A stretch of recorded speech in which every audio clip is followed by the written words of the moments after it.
إن هذا اليوم أن يكون سريعا، أقسم لك سأحجز على تركيا الآن. هل تريدين أن يمر هذا اليوم بسرعة؟ لا، أقسم لك أني سأحجز. ترجم كل شيء سأقوله إلى التركية. حسنا، سأترجم كل ما ستقوله إلى التركية.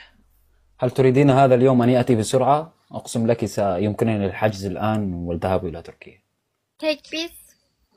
Bugünün hızlıca gelmesini ister misin? Yemin ederim şimdi Türkiye'ye gidip bilet alabilir. Olur al. حسنا، تمام. حسنا، هل يمكنك أن تأتينا إلى اسطنبول؟ لأنني لا يمكنني أن آتي إلى طرابزون. Peki, İstanbul gelebilir misin? Çünkü ben Trabzon'a gelemem. Ben maalesef İstanbul'a gelemem. Maalesef İstanbul'a gelemem. Ya, Arapçaya çevir söylediğimi. Tamam, söylediklerini ara. Başka bir şey istersen haber ver. Maalesef İstanbul'a gelemem. Maalesef İstanbul'a gelemem. Allah'ım ya. يا عمري أنا يا Söylediğim her şeyi Arapçaya çevir dedim. قلت لك أن تترجم لي كل شيء إلى العربية. يا Maalesef İstanbul'a gelemem. مع الأسف. للأسف لا أستطيع المجيء إلى اسطنبول. ونحن لن نأتي إلى طرزلون لأن أبوك سوف يقتلنا هناك. أنا أعلم ذلك.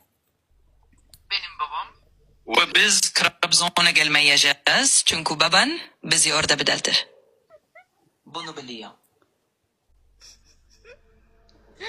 أخاك وأبوك يلعبون الحديد سوف يقتلوننا. نعم.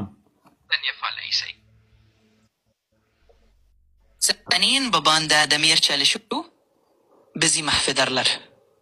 Evet. Yok bir şey yapmaz. لن يفعل أي شيء على الإطلاق. هل يمكنك أن تؤكدي لنا حمايتنا؟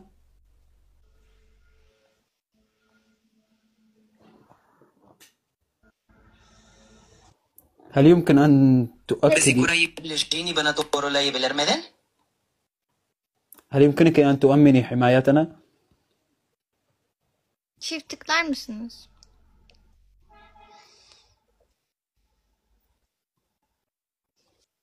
Onaylayabilir misin? Yanlış mı çeviriyor ya? Ben dediğini anlamıyorum. إذا أتينا إلى طرزلون Bize koruma sağlayabilir misin?